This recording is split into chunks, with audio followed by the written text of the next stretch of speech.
Welcome to Latodio, where we bring you books in minutes, insights for life. Today, we're diving into a game-changing read that could transform the way you approach your personal and professional life, The Confidence Code by Katty and Claire Shipman. In a world where self-doubt can often hold us back, confidence has become one of the most valuable skills we can develop. Whether you're navigating a high-stakes career, pursuing personal growth, or simply trying to take that next big step, the Confidence Code offers practical insights into how we can break free from hesitation and build lasting self-assurance. This episode will take you through a complete journey. First, we'll introduce the book and explore why confidence is such a crucial topic today. Next, we'll walk through each chapter, sharing the most powerful stories and insights that Katty and Claire have uncovered, from the science behind confidence to practical strategies for taking action, speaking up, and embracing failure. Finally, we'll wrap up with key takeaways you can apply to your life right now. By the end of this episode, you'll see confidence in a new light, not as something you're born with, but as a skill you can build. So, whether you're here to boost your career, strengthen your personal life, or simply understand what's been holding you back, this episode is for you. Let's jump into the Confidence Code and discover how confidence can unlock your true potential. Introduction. The Confidence Code by Katty and Claire Shipman explores the elusive quality of confidence and its transformative impact on women's personal and professional lives. With insights from leading researchers, successful women, and their own experiences, the authors unravel why confidence seems harder to grasp for women, even those who are highly skilled and ambitious. At the heart of the book is a powerful message: confidence is not something we're simply born with, it's a skill that can be developed. Kay and Shipman explore the science of confidence, the role of genetics, the effects of upbringing, and how societal expectations shape women's self-assurance. They reveal that hesitation and perfectionism often hold women back, while taking risks and embracing failure can be the keys to unlocking a more confident life. The authors wrote the Confidence Code to bridge the confidence gap they observed in countless women across diverse fields, and they encourage readers to prioritize confidence as much as competence. The book has resonated deeply, fueling discussions around gender and empowerment, and inspiring many to step out of their comfort zones. Let's walk through the Confidence Code chapter by chapter. Chapter 1: Confidence Matters. The book kicks off by addressing a simple yet profound question: why does confidence matter so much? Here, Katty and Claire Shipman share that they noticed an undeniable trend: no matter how talented or capable women were, a lack of confidence often held them back from their full potential. They introduce the concept of a confidence gap, particularly noticeable between men and women, with men more likely to take risks and speak up, even without full preparation. One story that really stands out is their observation of women in high-level corporate positions who still second-guess themselves, even after years of success. The authors are starting with a question we can all relate to: why do some people feel so sure of themselves, while others struggle? They hint that confidence is more than just feeling good, it's about taking action. Confidence impacts every aspect of our lives, influencing our success and happiness. And while confidence is often treated as a gift, it's actually a skill we can cultivate. Chapter 2: Genetics, Brains, and Gender.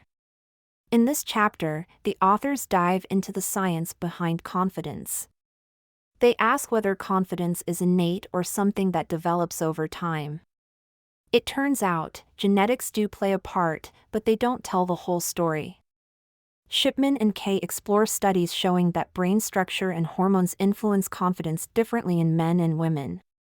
They even talk about how the brain's amygdala, which processes fear, tends to be more active in women, leading them to perceive risks differently. The authors introduce examples from neuroscience and behavioral psychology, discussing how men might be more likely to take chances without overthinking, while women are more cautious, often to their detriment. Biology may give some people a head start in confidence, but it's not the final word.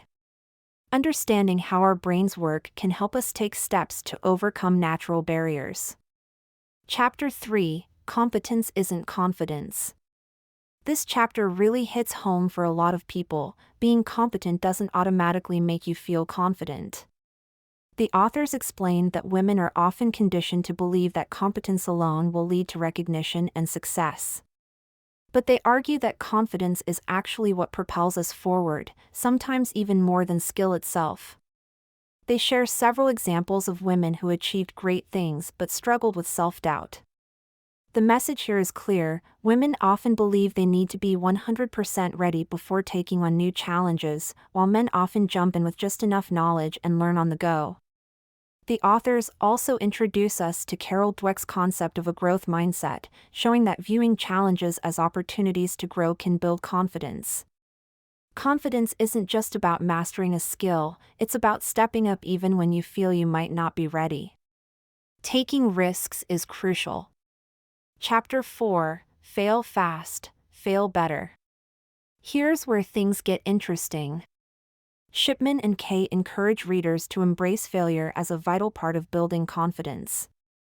They highlight that failure can be our best teacher if we learn to see it as a stepping stone rather than a dead end.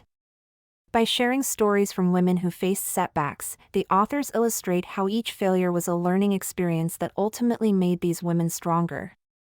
They explain that we're often so focused on avoiding mistakes that we miss the opportunities that come from trying. One of the biggest lessons in this chapter is that confidence grows from experience, especially from situations where things don't go perfectly. Failures are not signs of inadequacy, they're crucial moments for growth.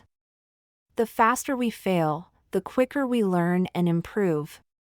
Chapter 5: Action versus Thought. In this chapter, the authors make a strong case for doing as the most effective way to build confidence. They discuss how overthinking and perfectionism keep many women from acting at all. There's this idea that we must think through every possible outcome before moving forward, which only heightens self-doubt. To counter this, Kay and Shipman emphasize that confidence is built through taking action, not by waiting until we're ready. They share stories of women who leaped before they felt fully prepared and saw their confidence increase because they trusted in their ability to adapt along the way. Action breeds confidence more than preparation. Taking even small steps forward can gradually break the cycle of overthinking. Chapter 6: Speaking Up. Next, the book explores the power of speaking up and the fears that often silence women in meetings, classrooms, or other public spaces. The authors share examples of women who hesitated to share their ideas, only to see someone else gain credit for similar thoughts. They argue that speaking up is a form of self-validation and a critical component of building confidence. Shipman and Kay also discuss strategies for making your voice heard without feeling overly self-conscious, like using power poses or practicing assertiveness. There's a strong encouragement here to take up space and own your ideas rather than hold back. Speaking up validates our ideas and ourselves. Even when it feels uncomfortable, it's a step towards self-assurance. Chapter 7: Owning Your Power. This chapter gets into how society shapes our sense of confidence and how women can reclaim their own power.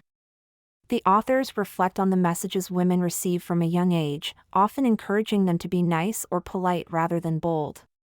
Kay and Shipman argue that by breaking away from these expectations, women can redefine what confidence means for themselves. They share stories of women who decided to live unapologetically, setting boundaries, and even saying no to things that didn't serve them. By choosing to focus on what truly matters, these women found a deeper, more sustainable form of confidence. True confidence isn't about fitting in, it's about embracing who you are and owning it unapologetically. Chapter 8: The Confidence Code. Finally, the authors wrap up with what they call the confidence code, the idea that confidence isn't some magical trait but rather a decision to act, even when things are uncertain. They lay out a straightforward formula: think less, act more, and embrace failure. They emphasize that confidence grows with each step we take outside our comfort zone. Shipman and Kay conclude with a call to action for women to start now, whether it's asking for a raise, applying for a new job, or just speaking up more often. Confidence, they remind us, is a journey that requires courage, resilience, and a willingness to keep moving forward. Confidence isn't a mystery. It's a choice to take action, regardless of fear or self-doubt. The only way to build confidence is to live it. Overall reflection. The Confidence Code makes a compelling case for how confidence is accessible to everyone, especially women, if they're willing to redefine it for themselves. Through science, stories, and practical advice, Kay and Shipman guide readers to see confidence as a practice rather than a state of being. The book challenges us to take risks, embrace failure, and, most importantly, believe in our right to occupy space and make ourselves heard. Main takeaways from the Confidence Code. 1. Confidence is a skill, not just a trait. Confidence isn't something you're either born with or completely lack, it's something you can build over time. It's like learning how to ride a bike or play the guitar. The more you practice, the better you get. The book explains that while some people might have a natural head start, anyone can develop confidence by taking action and learning from their experiences. Example, think about how a new employee might feel unsure in the beginning. As they tackle more tasks and get feedback, their confidence builds. The same applies to us in everyday life, just keep taking action. 2. Don't wait to be perfect. One of the biggest things holding people back, especially women, is the belief that they need to be perfect before they can act. The book explains that perfectionism is a confidence killer because it makes us freeze or procrastinate, waiting for the perfect moment that never comes. Instead, confidence grows when we take risks and make mistakes, because that's when we learn and improve. Example, you might hesitate to speak up in a meeting because you don't have all the answers. But if you wait for perfection, you'll never speak up. The key is to trust yourself enough to start, even if you're not 100% sure, because that's how confidence builds. 3. Fail fast, fail better. Failure isn't a setback, it's a growth opportunity. The author suggests that we should fail fast and learn from our mistakes quickly, instead of fearing failure. The more we experience setbacks and bounce back, the stronger and more confident we become. Failure is like a gym workout for your confidence. Each time, you're building resilience. Example, remember that time you messed up a presentation? At the time, it felt like a disaster, but you probably learned more from that mistake than from a perfectly delivered talk. Every mistake teaches us something new, and that's a confidence boost in disguise. 4. Take action even when you're uncomfortable. The book emphasizes that confidence isn't about having all the answers, it's about taking action despite feeling uncertain. Even small steps, like volunteering for a project or speaking up in a group chat, can help you grow. The more you act, the more you realize that you're capable of handling whatever comes your way. Example, if you're shy about networking at a work event, don't wait for the right moment to feel confident. Just introduce yourself to one person, even if you're nervous. The more you do it, the easier it gets, and you'll find that confidence follows action.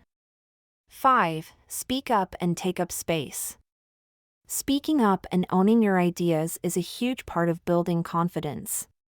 Women often hesitate to speak up in meetings or conversations, but the author suggests that it's vital to challenge those instincts.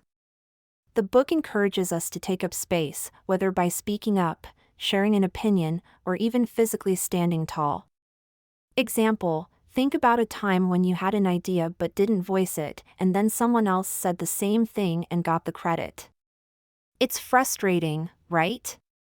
The book shows that speaking up isn't just about making yourself heard, it's about claiming your value and recognizing that your thoughts matter. 6. Stop overthinking. Overthinking can be a major confidence killer. The book talks about how many women tend to overanalyze every little decision, worrying about how they'll be perceived. But the more we overthink, the more paralyzed we become. Confidence comes when we stop second-guessing ourselves and start trusting our gut. Example, Let's say you're about to send an email to a colleague. Instead of staring at it for 20 minutes, wondering if you phrased everything perfectly, just send it. The more you practice trusting yourself, the less you'll worry about every tiny detail. 7. Your confidence is yours to own. The last takeaway is about ownership.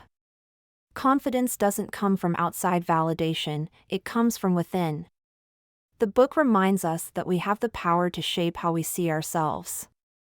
Confidence grows when we stop relying on other people's opinions and start trusting in our own abilities and decisions. Example, ever notice how confident people seem to radiate energy, even when they're not perfect? They've learned to stop worrying about other people's judgments and focus on what they believe is true about themselves.